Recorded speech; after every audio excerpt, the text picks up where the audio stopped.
vous prenez la finance de la fin du 19e siècle jusqu'à aujourd'hui et que vous regardez, vous comptez l'ensemble des crises de change, les crises bancaires, les crises boursières, etc., ça bouge dans tous les sens. Et puis tout d'un coup, vous apercevez que c'est le calme plat.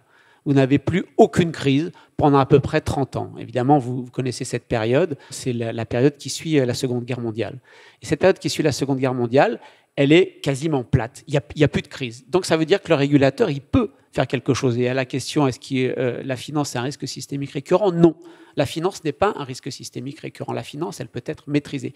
Mais elle peut être maîtrisée de différentes façons. Premier point important, premier message fort, qu'on peut réguler la finance. Les régulateurs publics peuvent avoir une influence sur la régulation, sur la finance privée et la stabiliser. Alors, il y a plusieurs façons de faire.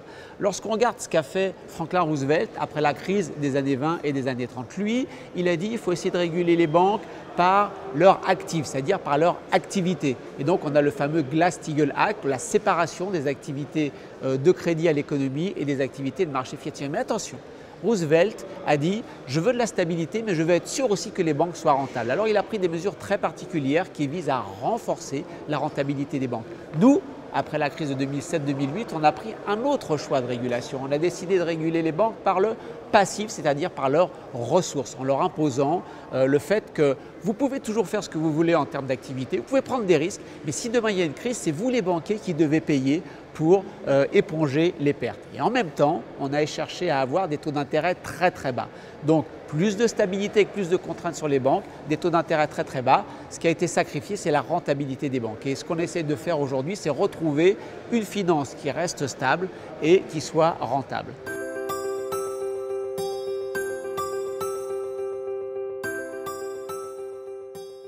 En 2007, le taux d'intérêt à 10 ans en Allemagne était de 4,80. Et aujourd'hui, il est de moins 0,70. Si aujourd'hui, le taux d'intérêt à 10 ans en Allemagne était de 4,80, la plupart des États européens seraient en cessation de paiement, puisqu'on paierait les Français 5,5, les Italiens 7, etc.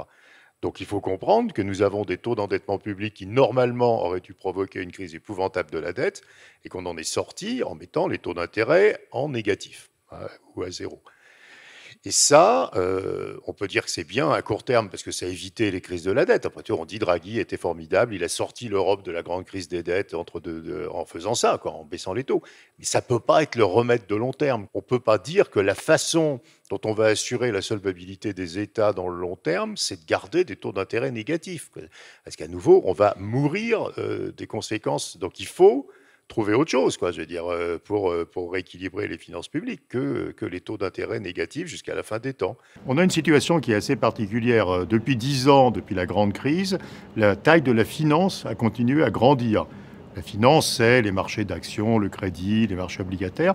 Donc on est assez inquiet normalement, puisque la finance mondiale, et en particulier dans les pays émergents, en Chine et dans les dettes publiques de l'OCDE, continue à devenir plus grosse. Ce qui nous pousse normalement à l'inquiétude, mais dans l'autre sens, les banques centrales ont mis les taux d'intérêt à des niveaux extraordinairement bas.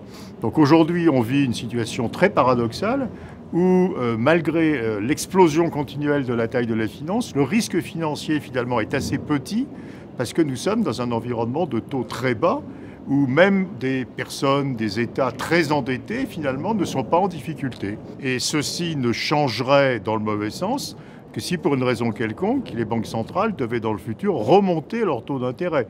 Et vous voyez que qui que ce soit, même avec une énorme dette, n'est pas en difficulté et complètement solvable dans un monde de taux d'intérêt quasiment nul.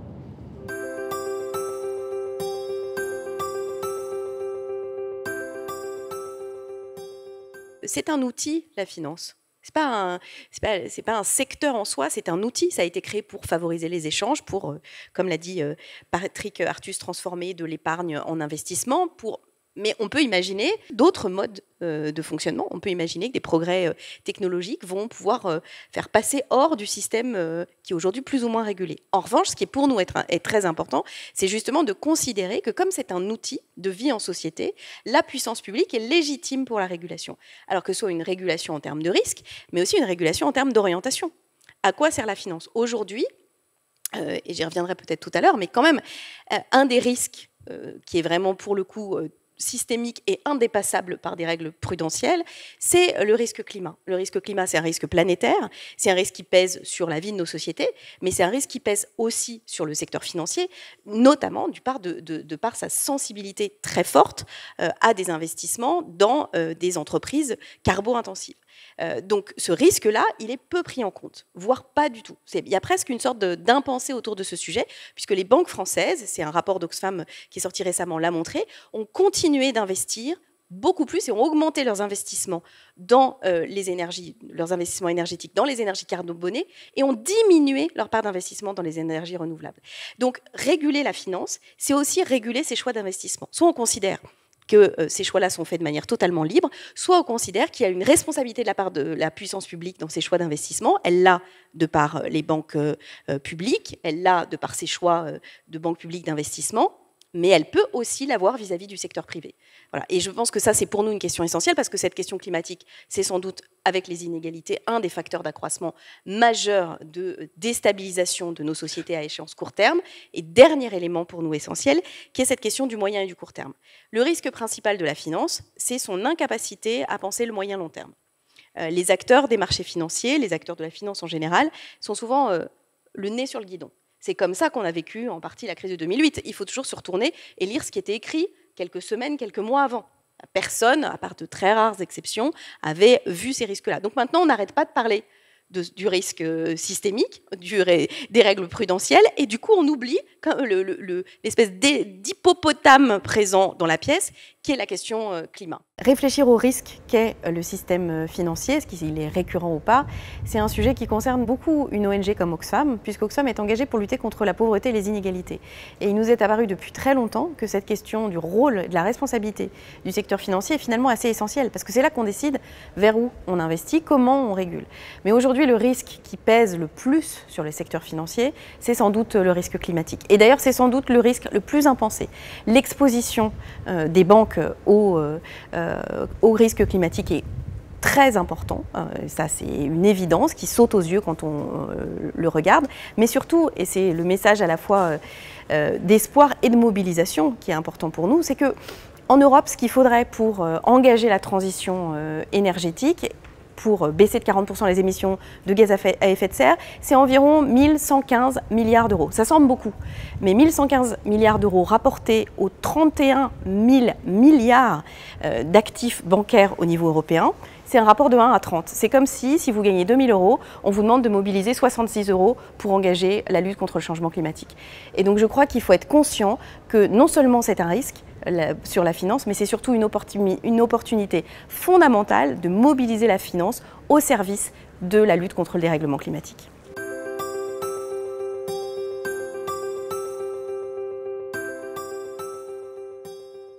La puissance publique a fait des choses, mais elle a parfois donné le sentiment d'être lente parce qu'il y a aussi une exigence que ce soit débattu. Encore une fois, moi je veux bien expliquer qu'on a parfois des attentes contradictoires. On voudrait que les règles soient immédiates dès qu'il y a la moindre évolution, mais il faut aussi réfléchir, il faut étudier l'impact des règles qu'on a prises. Il faut voir s'il ne va pas y avoir un effet sur l'investissement qui crée l'emploi. Voilà. Donc c'est pour dire, oui, la puissance publique a fait des choses. Je crois qu'on se trouve en 2019 dans un contexte, en tout cas en Europe, différent de ce qu'il était. Par exemple, je tiens à souligner qu'au niveau européen, on s'est doté d'un volet financier et de régulation accolé à l'euro qui n'existait pas du tout quand on a fait la monnaie unique. Et c'est quand même une innovation énorme. L'immédiateté des transactions, la libre circulation des capitaux au niveau mondial, l'émergence de l'Asie sont des phénomènes en termes de masse qui sont énormes et qui nous interpellent tous. Donc c'est pour vous dire, gardez à l'esprit qu'on est dans un univers qui est extrêmement changeant.